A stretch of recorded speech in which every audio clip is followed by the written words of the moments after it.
शुक्रिया समय देने के लिए। Thank you sir.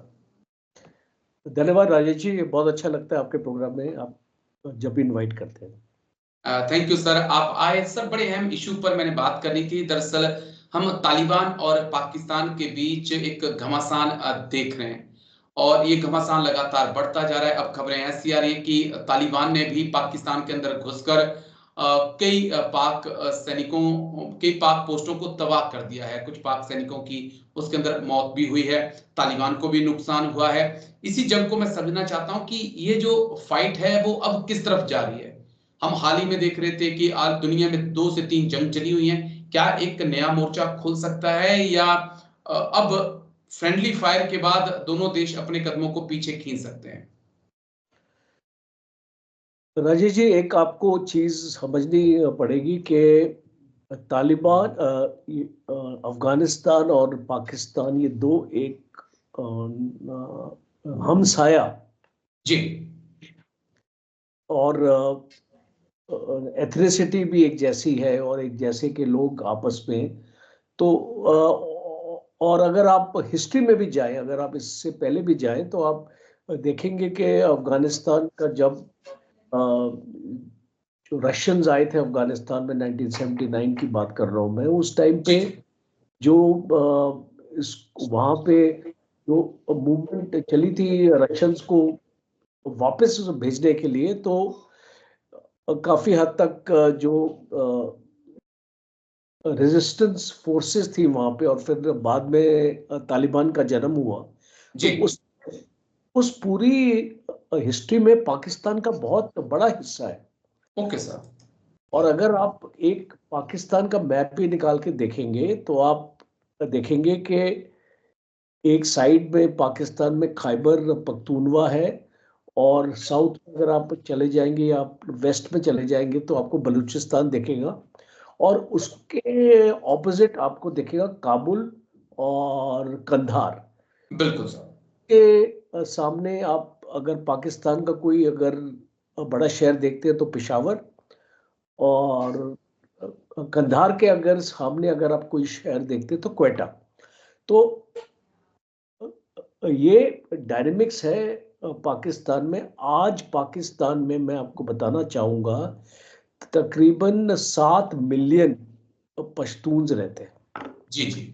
और जो इनके भाईबंद अफगानिस्तान में रहते हैं और खास तौर पे अफगानिस्तान में जलालाबाद का एरिया हो गया, कंधार का एरिया हो गया, यहाँ पे कंसंट्रेशन है पश्तून का अफगानिस्तान में। ओके और सर। पाकिस्तान में जो कंसंट्रेशन है वो आपका बलूचिस्तान में, उसका नाम बलूचिस्तान है, जी। उसमें वहां पे मेजॉरिटी पश्तून्स की है। Okay sir. और कराची एक और आपका एक ऐसा है, और आपका सिंध। जी। ये दो मेन एरियाज में पाकिस्तान के आपको मैं इसको बताना चाहूंगा कि इसको यहाँ पे पश्तून पॉपुलेशन बहुत प्रीडोमिनेंट है। तो और इसलिए ये जो मैं अभी विवाद आपका देखता हूँ और सीधा आपके सवाल पे आता हूँ, ये विवाद जो मैं देखता हूँ ये एक परमानेंट नहीं है, ये एक जी। टेम्पररी विवाद। ओके। क्यों? जिस देश में अगर आप देखेंगे कि एक ही बिरादरी के लोग रहते हैं आपस में बॉर्डर के उस तरफ और बॉर्डर के इस तरफ, तो आप देखेंगे कि ये जो दुश्मनी है जी। ज्यादा देर तक नहीं रहेगी। अगर आपने और अगर मैं आपको ले जाऊं जब इमरान खान गवर्नमेंट में थे जी। जी। और एक्चुअली खैबर पख्तूनवा में इमरान की जो इसको पार्टी है आपकी तहरीक इंसाफ पार्टी, और जो उस वहाँ पे थी इमरान की, तो वहाँ पे बहुत अच्छे इमरान खान ने अपने ताल्लुकात तालिबान के साथ रखे थे। इसलिए एक एक उनको बुलाया भी जाता था तालिबान खान। ओके। तो खास तौर पे हम डिक्लाइन अपना देख रहे हैं 2021 के बाद, जब तालिबान की हुकूमत आई अफगानिस्तान में, इमरान खान की हुकूमत पाकिस्तान से चली गई। जी। तो उसके बाद हम एक डिटोरेशन देख रहे हैं। अगर आपको याद होगा लेफ्टिनेंट जनरल फैज अहमद याद है सर। अब अफगानिस्तान की तालिबान ने कंट्रोल लिया था 2000 21। अगस्त में, जी, अगस्त। 15 अगस्त। हाँ, तो उस टाइम पे आपने देखा होगा कि लेफ्टिनेंट जनरल फैज अहमद वहां पे पहुंचे थे, जी और पूरी जिस तरीके से अफगानिस्तान की वहां पे गवर्नेंस करनी थी, वहां पे काफी पाकिस्तानी रिटायर्ड ब्यूरोक्रेट्स और रिटायर्ड जनरल्स अफगानिस्तान में उसको गए थे, उनकी गवर्नमेंट को बनाने के लिए, उनकी गवर्नमेंट को स्टेबलाइज करने के लिए, क्योंकि तालिबान के पास कोई एक्सपीरियंस नहीं है गवर्नमेंट को चलाने का। बिल्कुल और सर। पाकिस्तान ने बहुत उसको मदद की है। As a matter of fact, अगर आपको जानकारी होगी कि पाकिस्तान के कई जनरल्स अफगानिस्तान में रहते जी। हैं रिटायरमेंट के बाद। जी। जमीनें ले रखी है वहां पे, उनकी बड़ी बड़ी वहां पे कोठियां हैं, और वो ओके। अफगानिस्तान में रहते हैं, और वो अफगानिस्तान की गवर्नेंस में उसकी रिकंस्ट्रक्शन का एक बहुत बड़ा हिस्सा है। तो अगर हम इस हिस्ट्री को अपने पीछे रखेंगे, तो जी। हमारी अंडरस्टैंडिंग बेटर रहेगी अफगानिस्तान और पाकिस्तान के रिलेशंस की। और ओके।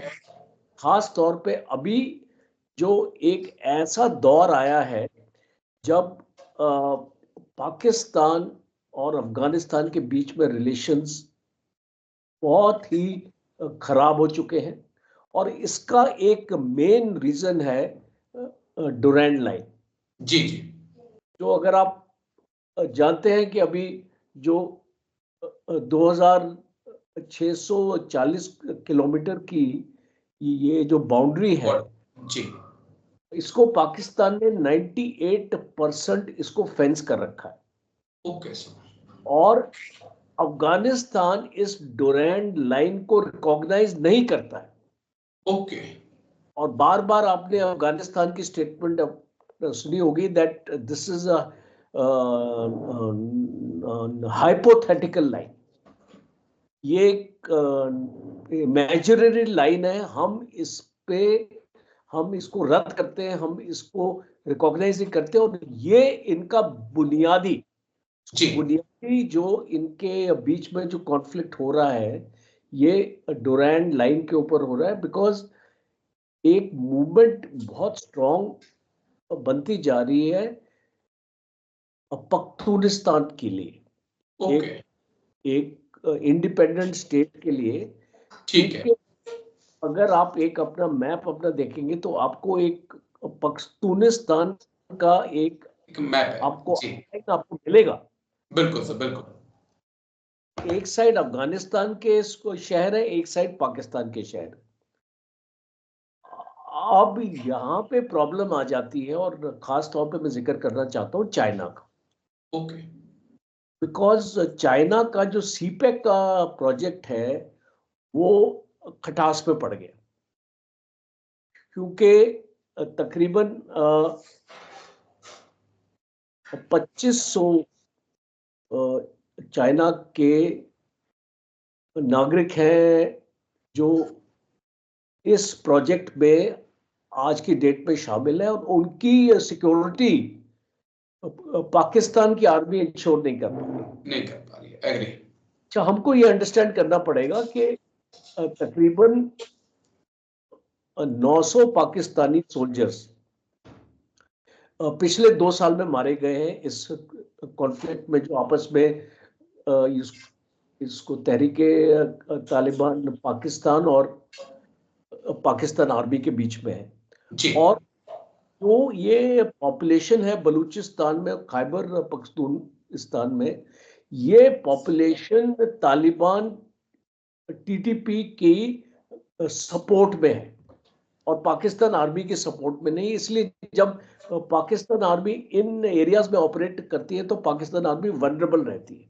जी। बिकॉज आपने उसको देखा है कि गुरिल्ला वॉरफेयर ही यहाँ पे एक टाइप का वॉरफेयर है जो आप जो चलता है, और बिल्कुल उसमें टीपी पाकिस्तान आर्मी से ज्यादा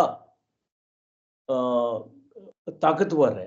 बिल्कुल अगर पाकिस्तान आर्मी के हवाई जहाज, टैंक, आर्टिलरी गन्स वगैरह ये सारी चीजें देखेंगे तो उसके सामने ना तो तालिबान की जो आपकी अफगानिस्तान तालिबान की फौज ये उनका मुकाबला अपने कर पाएगी, जी और ना ही टीटीपी कर पाएगी। पर अगर हम इस गुरिल्ला वॉरफेयर की बात करेंगे तो आप देखेंगे कि जितनी मैक्सिमम कैजुअलिटीज हैं वो आपकी आईडी के थ्रू होती हैं, आपके बिल्कुल एम्बुश के थ्रू होते हैं, और इस टाइप के सुसाइड अटैक्स होते हैं। जी वो इस टाइप के अटैक्स होते हैं पाकिस्तान आर्मी पे।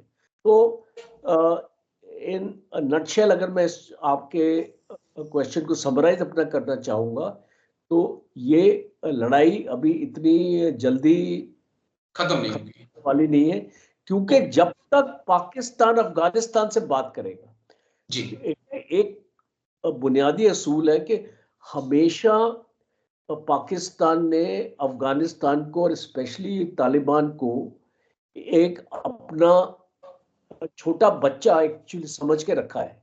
ओके आज वो समझना नहीं रहा। जी अफगानिस्तान भी एक मुल्क है और पाकिस्तान भी एक मुल्क है। जी तो पाकिस्तान को, अफगानिस्तान को एक इंडिपेंडेंट कंट्री की जो उसको स्टेटस जी उस देना पड़ेगा, और पाकिस्तान को कोशिश ये करनी पड़ेगी अफगानिस्तान से कम्युनिकेशन और डायलॉग करे। और अगर ये कम्युनिकेशन और डायलॉग राजेश जी नहीं होगा तो मैं ये इसको देखता हूं कि ये प्रॉब्लम और भी ज्यादा बढ़ने वाली है।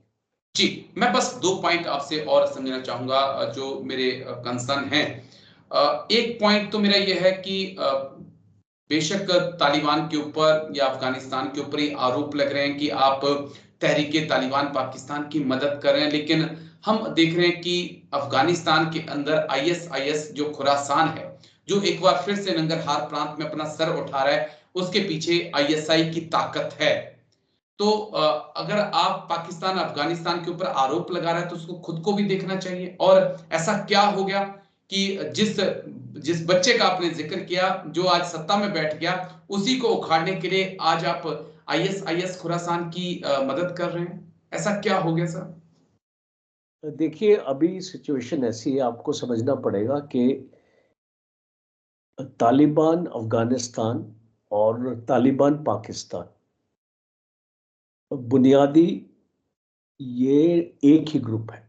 ओके और अगर आप तालिबान पाकिस्तान के अगेंस्ट तालिबान अफगानिस्तान को कुछ बोलेंगे कि आप इनको रोको, आप इनको, जो टेररिस्ट जो इनके जो एरियाज हैं, स्पेशली एक पाक्तिया करके एरिया है जहाँ पे ये आपका एयर अटैक हुआ है, एक ट्रेनिंग जी फैसिलिटी है जहाँ पे ये तालिबान फाइटर्स को ट्रेनिंग मिलती है, और ये बहुत ही पास है पाकिस्तान बॉर्डर के। अगर आप मैप पे देखेंगे पाक्तिया करके जगह है। जी जी तो जी इसकी बात अपना करते हैं तो आपको समझना पड़ेगा कि पाकिस्तान का जो तालिबान है, अफगानिस्तान का जो तालिबान है, उनमें कोई फर्क नहीं है। ओके और अगर आप एक ऐसी अपना डिमांड लेके जाएंगे अफगानिस्तान में और बोलेंगे कि आप इनके अगेंस्ट एक्शन लो, तो क्या आप समझते हैं कि वो अफगानिस्तान के जो तालिबान है वो एक्शन लेंगे इनके against? So you have to be realistic. आज की ग्राउंड रियलिटी इसको इसको ये है, जो सांप आपने पाले थे जी अब दुश्मन को काटने के लिए, वो आज आपके आपको ऊपर का उतर गए, ठीक है है ना? सर बस जी वही बात है।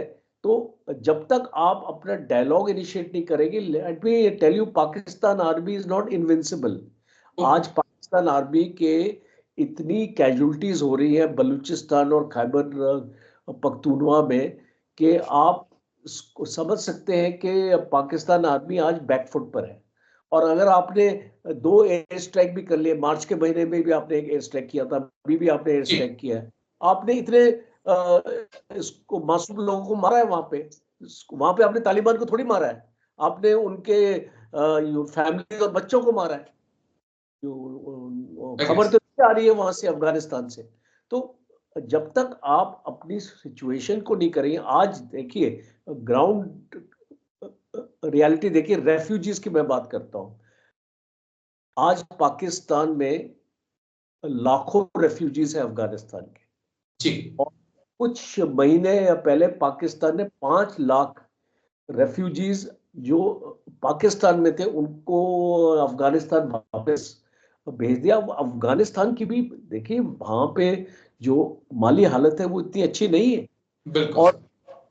आपकी इंफॉर्मेशन के लिए आज पूरे वर्ल्ड में खाली 3 देश हैं जिसने तालिबान गवर्नमेंट को रिकॉग्नाइज किया है अफगानिस्तान में। उसमें पाकिस्तान एक देश है और सऊदी अरेबिया एक देश है जी। और यूएई एक देश है। कोई भी वर्ल्ड की कोई भी पावर है आज तालिबान को रिकॉग्नाइज नहीं करती। इसलिए तालिबान को जो भी एड मिलती है, जो भी मदद मिलती है, वो एक क्लैंडस्टाइन तरीके से मिलती है, ऑफिशियली नहीं मिलती है। Okay sir. तो इसीलिए अफगानिस्तान अपना डे टू डे का काम अपना चला पा रहा है। तालिबान को अब ये एहसास हो गया है कि अगर हमको अपना देश चलाना है तो हमारी जो एक छवि है एक टेररिस्ट ऑर्गेनाइजेशन की, हमको इसको इसको बदलना है। और बिल्कुल। वो बदलने के लिए हमको पाकिस्तान के साथ अपने आप को जुड़े नहीं रखना है। तो प्रॉब्लम यही आ रही है। ओके। अफगानिस्तान पाकिस्तान की हर एक चीज मानता था तालिबान। आज तालिबान को समझ आ गई है कि पाकिस्तान के साथ अगर ज्यादा क्लोज रिश्ता रखेंगे तो हम अपनी तरक्की, हमारे देश के जो जो हित हैं वो हमारे लिए सही नहीं होंगे। इसलिए आपने देखा कि भारत और तालिबान गवर्नमेंट की जो दूरी है वो बहुत कम हो चुकी है। बिल्कुल बिल्कुल सर। और आने वाले वक्त में जो पाकिस्तान चाहता था, बार बार बोलता था स्ट्रेटेजिक डेप्थ, जी। इस वर्ड को आप इसको एनालाइज कीजिए। स्ट्रेटेजिक डेप्थ पाकिस्तान की आईएसआई ने और पाकिस्तान की चीफ ने उस टाइम पे स्टेटमेंट दी थी 21 में 21 में दिए है। कि अफगानिस्तान के आने से अभी हमको स्ट्रेटेजिक डेप्थ मिलेगी। आज अफगानिस्तान बोलता है कि हम उस चीज को मानते नहीं मानते हैं। और ये बस एक आखिरी पॉइंट कि जिस वक्त पाकिस्तान की आर्मी कहें, आईएसआई कहें, जो बांग्लादेश में काफी एक्टिव नजर आ रही है, क्या हम यहाँ पर एक अहम रोल आने वाले वक्त में रॉक का देख सकते हैं, चाहे बलूचिस्तान में हो, चाहे खैबर पख्तूनख्वा में हो, या अफगानिस्तान के अंदर? बहुत जरूरी है tit for tat. Rock role है और हमेशा रहेगा। इससे ज्यादा मैं नहीं बोलना चाहता। चलिए चलिए, बहुत है, इतना बहुत कहा आपने जो कहा, लेकिन थैंक यू सर, बहुत बहुत शुक्रिया आपका, बहुत बहुत शुक्रिया। एक बड़ी अहम बात आपने कही कि अगर आप घर के पीछे सांप पालोगे और सोचोगे कि पड़ोसी को ही काटेगा, तो वो दिन दूर नहीं है जब वो सांप आपको भी डस लेगा, और ऐसा ही कुछ आज पाकिस्तान के साथ हो रहा है। Thank you again. जय हिंद सर, थैंक यू। जय राजेश।